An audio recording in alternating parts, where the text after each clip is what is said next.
So you want to draw caricatures, basically custom portraits for your friends, family, or even for commissioned artworks. But you don't exactly know how to do it or practice to draw them. Because today we will be discussing everything about that in today's video coming up. But before starting off with the video, I just wanted to mention that my Discord server is up and running. If you want to join right now, there will be a link in the description. After this video is over, you can go over there. It's a wholesome art community. You can join and share your artwork over there. So yeah, enough with the bullshit you're not interested in. Let's just jump right into the main video. The way I start working on my caricatures is first, I think of the subject, the person or the subject I want to draw, and then I start finding all the appropriate references in Google or Pinterest in the appropriate head position so that I will get a proper idea of their facial structure. Now after you have collected all of these references, what you have to do is you have to go into the software you're using, whether it's Krita, whether it's Photoshop, Paint Tool Sai, Clip Studio, whatever it is. Well, in case you're coming from Krita, I have already covered a video on how to set up references in Krita using the reference tool. The link will be in the description if you want to check it out, but after this video ends, I really need that watch time. However, if you're still a beginner and you're still trying to practice your methods, you're trying to master your workflow, I will recommend you to go for the portraits of celebrities, try to draw them because their faces are famous and have recognizable features, and on top of that, it will be much more easier for you to find their facial references.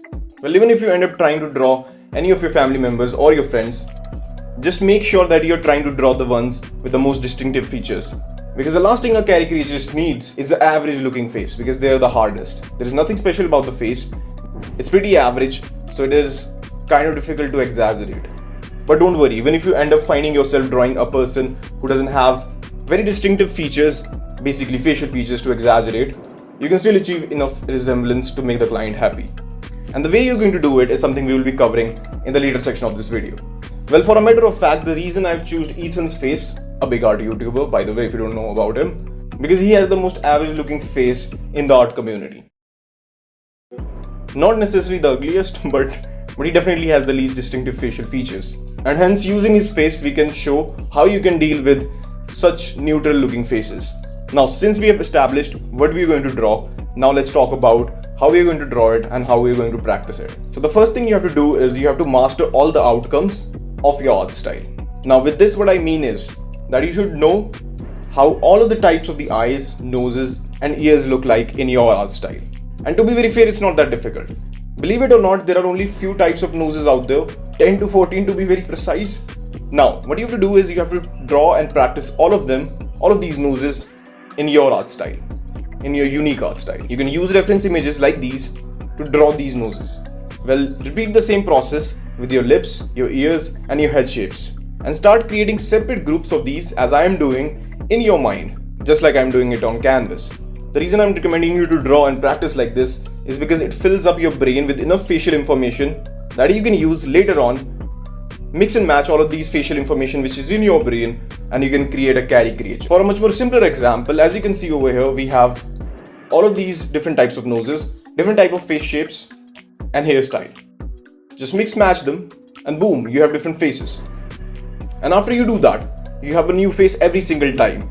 But still, if you think I went very fast on this explanation, try rewatching this section again and again, or maybe in slow motion. I will be providing a timestamp so that you properly understand what I just said. Now, since you're ready with your all of the facial information in your brain, start working on the exaggeration of these features. Try experimenting with various sizes of nose, ear and other facial features for your caricature. If the person has a long face type, exaggerate it a little. Make the nose longer, ear smaller and all that kind of crazy stuff.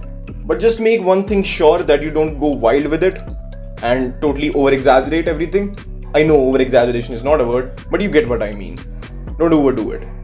Maybe it's my personal preferred art style that I'm talking about, but if you want to just exaggerate everything to a much more greater extent, you can do that as well. Now, everything we talked about previously was about distinctive features. Now, what about faces which are not recognizable? They are pretty neutral, pretty average looking, and there is nothing different in them to exaggerate basically. We will be dealing with these faces or achieving the resemblance by using props, clothing and facial expressions. Luckily, in our case right now, Ethan is a famous YouTuber and his alter ego kind of have these glasses and a recognizable posture, so we can use that as well. Also, we can use his scalp and facial hair to match the resemblance. And since on top of that I've taken care of all the props, I don't have to worry about his facial features anymore. So even if it isn't easy, try to make some adjustments to your approach when you're tackling with such faces, and you can basically get away with it. Now the last thing I want to tell you is don't try too hard to stick with your references. They're just for your guidance, so even if you find yourself drawing something different from your reference, as long as it looks good, you should go for it. Because sometimes something which looks good in photo might not transpire into your illustration or your caricature or your digital artwork basically. So basically what I'm trying to say over here is you can mess up the proportion of your caricature and it will still make sense as long as the person you're drawing is recognizable. So yeah, this was it for today's video. If you liked it, press the like button, subscribe if you want more of this content, turn on the notifications, comment down if you have any video ideas, comments or suggestions, and I'll see you guys next time. Until then, peace.